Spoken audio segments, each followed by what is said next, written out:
kepada kita.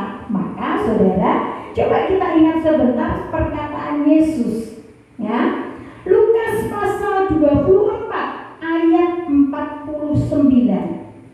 Sebelum Yesus naik ke surga, dia berpesan kepada murid-murid, dia berpesan kepada pengikut-pengikutnya. Perhatikan, Lukas 24 ayat 49. Saya bacakan.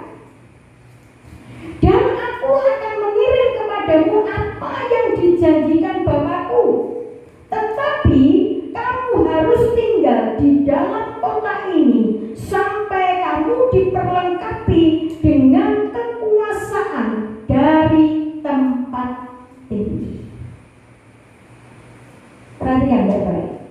Tetapi kamu harus tinggal di dalam kota ini sampai kamu diperlengkapi dengan kekuasaan dari tempat tinggi. Itu dikatakan Yesus ketika dia belum naik ke surga.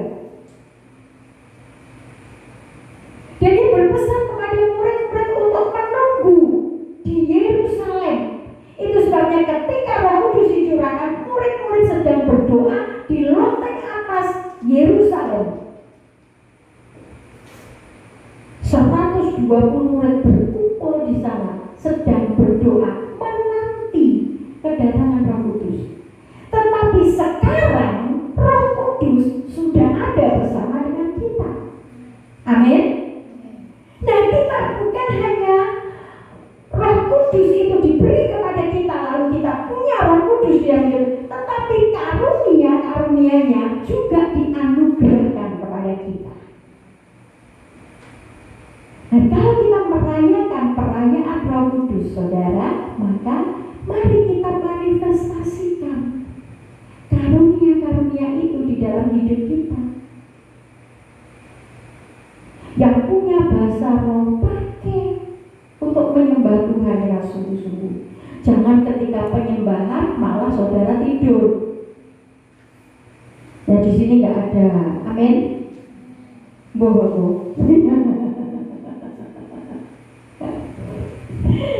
Jangan ketika penyembahan orang lain, karena yang seringkali kalau penyembahan kan semua tutup mata ya, masing-masing berhubungan pribadi dengan Tuhan. Nah, jangan itu kesempatan. Wah, iya nih rakit tak kok, aku tak tunggu sedelo. Itu waktunya kita nyembah Tuhan, itu waktunya kita memanifestasikan karunia itu. Sekalipun saudara, bahasa roh itu memang tidak digunakan untuk membangun jemaat, tapi itu membangun diri kita pribadi. Ketika kita menyembah di dalam roh, roh kita dibangun karena roh kita menyatu dengan roh Allah. Kita menjadi kuat, kita menjadi semangat, kita menjadi bergairah. Lalu kita bisa menolong orang lain, kita bisa membantu teman kita yang lagi tidak semangat, kita bisa mengingatkan teman kita yang lagi tidak sungguh-sungguh. Kenapa kita sendiri kuat? Tapi kalau kita sendiri loyo, kita sendiri tidak punya kekuatan, boro-boro ngelek ke uang, ya kan? Lalu awake dhewe turu terus, awake dhewe males, dirinya sendiri saja tidak rindu untuk bersekutu dengan Tuhan. Nah, ujian tadi kan berkata rindu selalu bersekutu denganmu.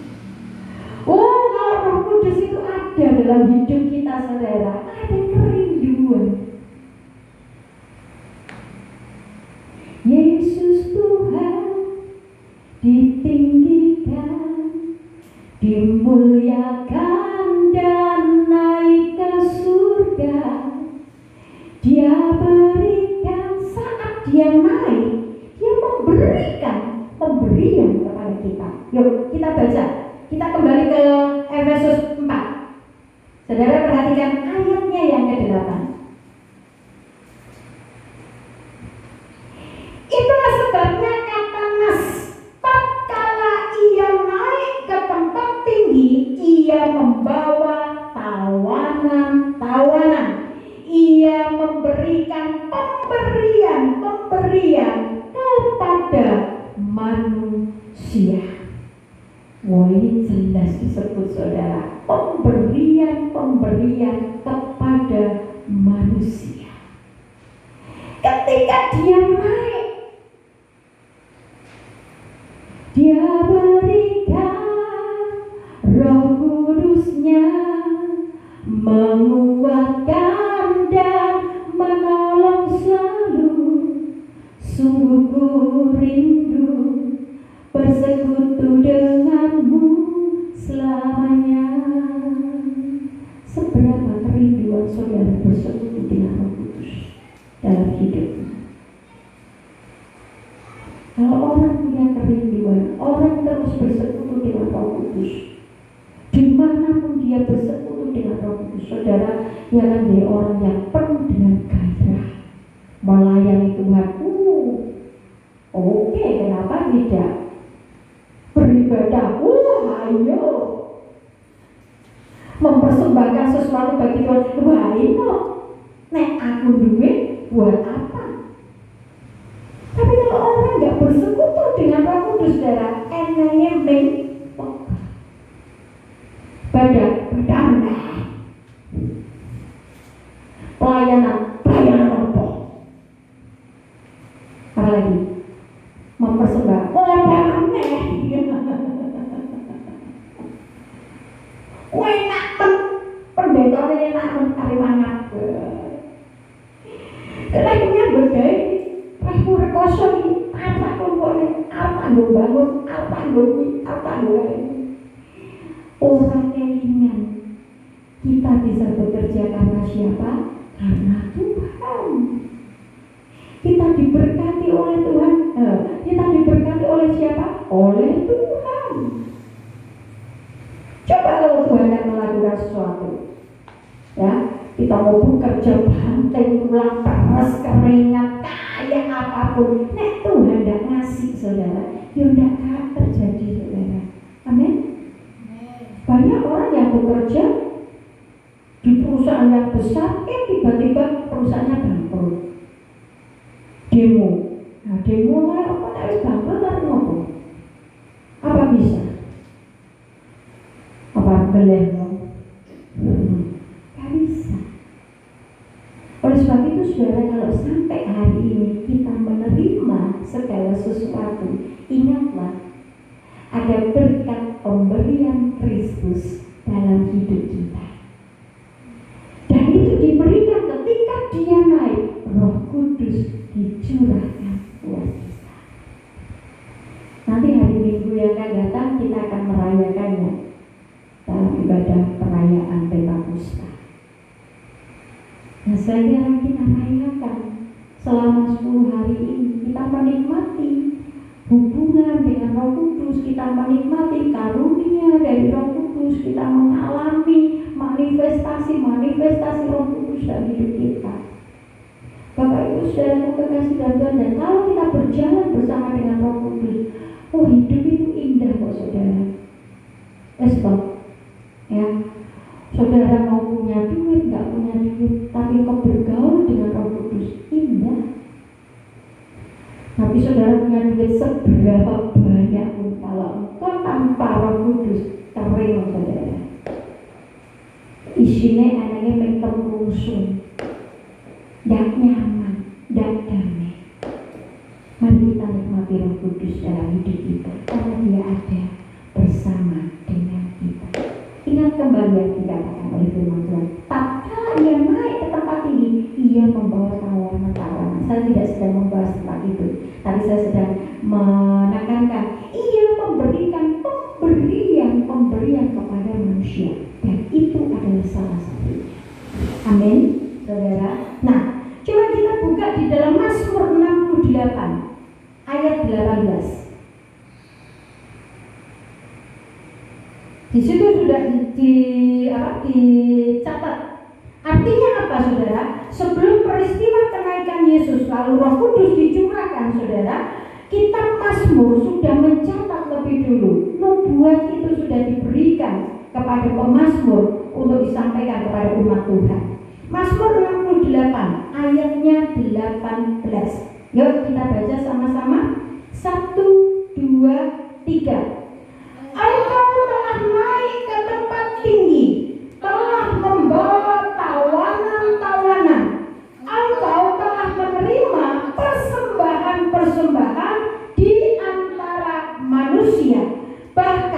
dari pemberontak-pemberontak untuk diam di sana. Ya Tuhan Allah. Kok beda ya ayatnya ya?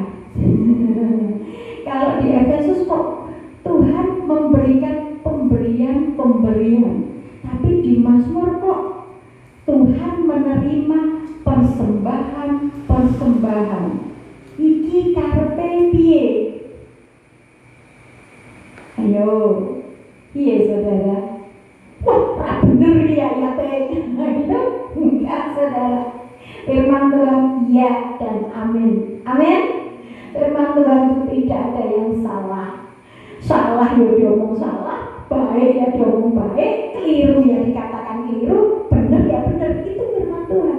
Nah ini kenapa kok beda? Satu ayat, ya maksud saya 2 ayat dalam satu rentetan peristiwa ditujukan kepada satu peristiwa yang sama, tapi kok beda? Yang satu pemberian, Tuhan memberikan pemberian kepada manusia. Tapi yang satu Tuhan menerima persembahan dari manusia. Ayo. Bapak Ibu, yuk sadar diri yuk. Kita ini mau jadi orang yang sukanya hanya terima saja, atau juga mau jadi orang yang suka juga memberi. Amin. Amin. Haleluya. Ya. Kalau kita hanya suka terima terus, ya iya memang enak terima kok. Siapa sih yang nggak senang terima? Wong namanya kalau door prize itu loh saudara. Mbok mangkok cilik orang itu regane jenenge door prize. Seneng ora sing ngomong. Kok sing ra untuk door prize mesti ngomongin. Aku kira tau entuk, padahal ora kok ora tahu ning wis suwe ora entuk. Keren-keren sing entuk wong liya terus. Ya toh? Karena apa? Seneng, namanya dapat pemberian itu seneng. Enggak salah saudara, aku yo seneng kok. Ayo kayak orang kalau aku seneng. Kayak jangan lodeh gitu ya. Penting aja lagi ya, aku seneng ya. Pemberian kok menyenangkan. Tapi saudara jangan lupa, Tuhan itu yang memberi segala sesuatu kepada kita, juga selayaknya Dia menerima persembahan kita. Amin. Orang yang hidup bergaul dengan Roh Kudus, saudara, hatinya dipenuhi dengan kemurahan, hatinya dipenuhi dengan rasa sukacita ketika dapat memberikan sesuatu, ketika dapat membagi sesuatu, apalagi mempersembahkan kepada Tuhan. Saat kami harus mempersembahkan sesuatu kepada Tuhan, saudara, ada kalanya ya, pendeta juga manusia, ada kalanya orang duit. Tapi kami harus mempersembahkan. Apa yang kami lakukan? Kami berdoa, Tuhan berkati kami. Yang penting kami bisa mempersembahkan Tuhan. Dan Tuhan tunjukkan, Tuhan buktikan, begitu waktunya dibutuhkan, Tuhan sediakan. Itu kami alami sampai hari ini.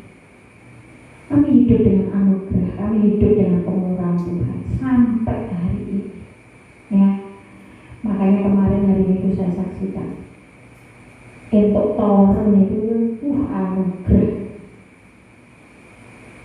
Orang lain bingung, saya itu juga mikir saudara, jenenge apa? Tandon air itu saya cuma mikir naik nguras itu. Ya, mesti harus panggil orang dan sebagainya ya. Tapi Tuhan beri sesuatu yang berbeda. Belalah untuk yang terbaik saudara. Wes regane pas promo entuk murah saudara, dapat yang terbaik lagi. Delalah duit nggo tuku ya ono lho saudara. Saudara ada murah ning orang duwe duit bisa nih. Nggak bisa, saudara. Oleh sebab itu, saudara, yuk kita bergantung penuh dengan Tuhan, terlebih dengan Roh Kudus, karena saat ini kita sedang hidup di zaman Roh Kudus. Amin, saudara. Nanti pada saat gereja diangkat, Roh Kudus juga diangkat bersama-sama dengan gereja ini. Oleh sebab itu, saudara, yuk kita mengerti bahwa Tuhan juga berkenan dengan persembahan kita. Bukan hanya berupa uang, bukan hanya berupa tenaga, bukan hanya berupa pikiran, tapi pujian kita, ibadah kita, pelayanan kita, biar itu juga menjadi persembahan yang berkenan dan menyenangkan hati Tuhan. Amin, saudara. Amin. Nah, oleh sebab itu saudara perhatikan baik-baik firman Tuhan ini. Ayat 9, bukankah ia telah naik, berarti bahwa ia juga telah turun ke bagian bumi yang paling bawah. Ia yang telah turun, ia juga yang telah naik jauh lebih tinggi daripada semua langit untuk memenuhkan segala sesuatu. Saudara perhatikan baik-baik, ya. Tuhan Yesus sudah naik. Alkitab mencatat kalau dia sudah naik, berarti dia sudah turun. Dia bukan hanya lahir jadi manusia, ya, hidup di tengah dunia ini, tapi dia juga mati, dikubur. Ketika dia mati dikubur, dia masuk ke bagian bumi yang paling bawah. Tidak dikatakan di tengah-tengahnya, tidak dikatakan di permukaan atau di 3/4-nya, tapi dikatakan bumi paling bawah. Artinya di mana? Itu tempat penghukuman, itu tempat di mana kertak gigi. Kalau saudara membaca di Alkitab ada kertak gigi dan ratakan, itu tempatnya. Makanya saudara, kelompok kepercayaan lain mereka mengenal dengan siksa kubur. Ketika orang dikubur, ada saatnya disiksa dan sebagainya. Tapi kita, saudara, bersyukur kepada Tuhan karena firman Tuhan mencatat berbahagialah orang yang mati di dalam Tuhan, karena mereka beristirahat dan jerih lelah mereka. Itu bedanya. Barangkali sama-sama dikuburkan tubuhnya, tetapi tempatnya berbeda, saudara.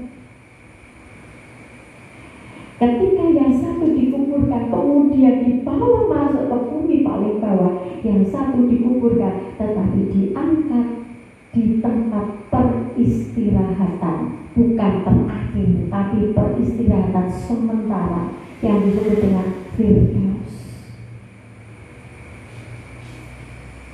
Oleh sebab itu, saudara, kita bersyukur kepada Tuhan. Di dalam perayaan Roh Kudus ini, mari kita mengerti bahwa Yesus yang telah naik, dia yang telah turun ke bagian bumi yang paling bawah itu, dia naik sekarang ini, dia naik duduk di sebelah kanan Allah Bapa. Perhatikan, ia juga yang telah naik jauh lebih tinggi daripada semua langit untuk memenuhkan segala sesuatu. Berkat pemberian Kristus, ketika Roh Kudus dicurahkan kepada kita, ketika Roh Kudus dicurahkan kepada murid-murid dan sampai kepada kita hari ini, saudara kekasih dan Tuhan, dia bukan hanya memberikan karunia Roh untuk kita dapat melayani, untuk kita dapat membangun satu dengan yang lain dalam pekerjaan Tuhan, dalam jemaat Tuhan, dalam tubuh Kristus. Tetapi perhatikan, saudara, bahwa kehadiran Roh Kudus itu dalam hidup kita, dia juga memenuhkan segala sesuatu dalam hidup kita. Amin.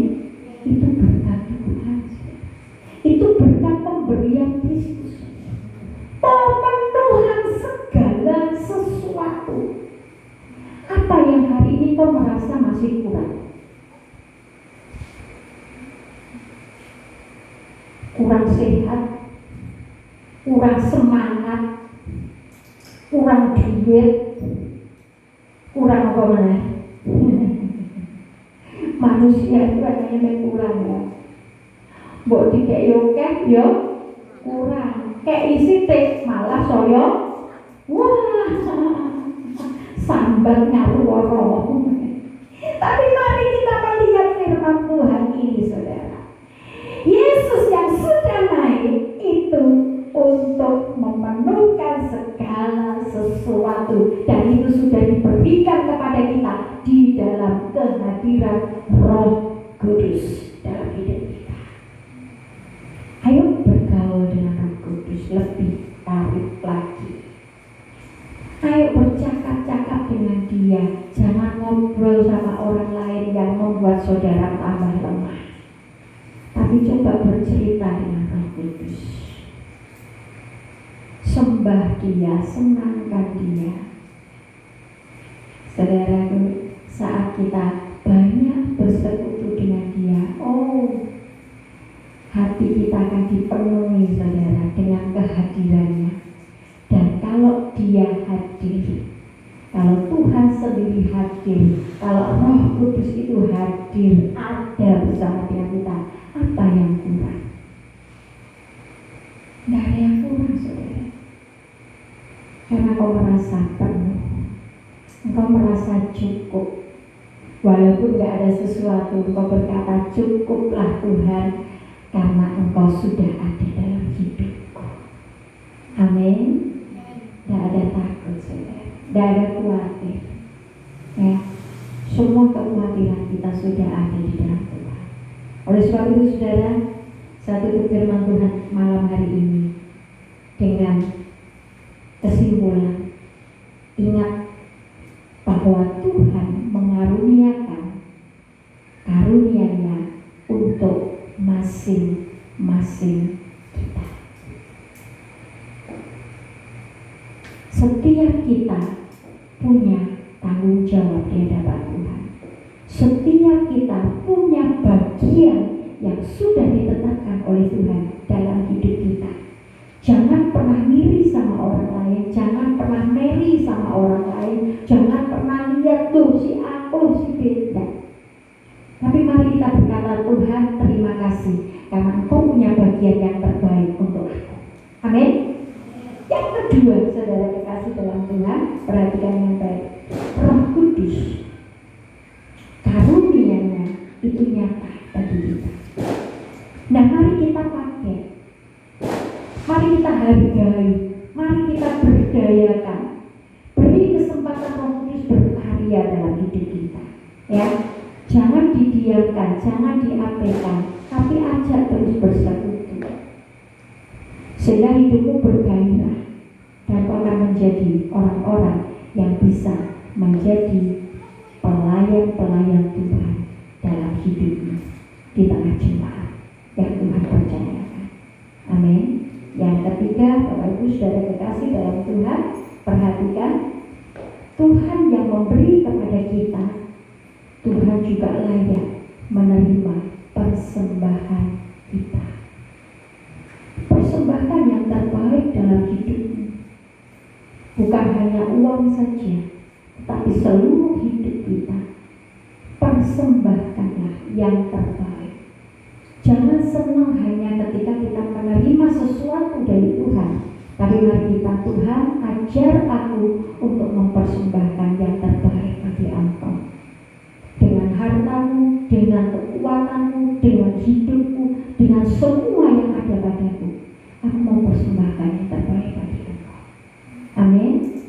Yang terakhir, saudara kekasih dalam Tuhan, perhatikan, Tuhan yang telah naik, Dia juga yang sudah turun di bagian bumi yang paling bawah. Dan kalau saat ini Dia naik, duduk di sebelah kanan Allah Bapa, adalah untuk memenuhkan segala sesuatu.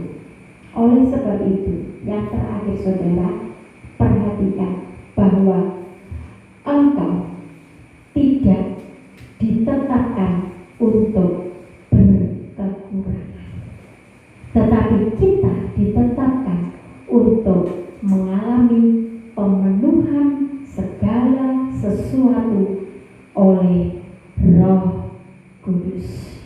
Amin. Mari kita berdoa. Kumrala maya shitana watakana maya shit.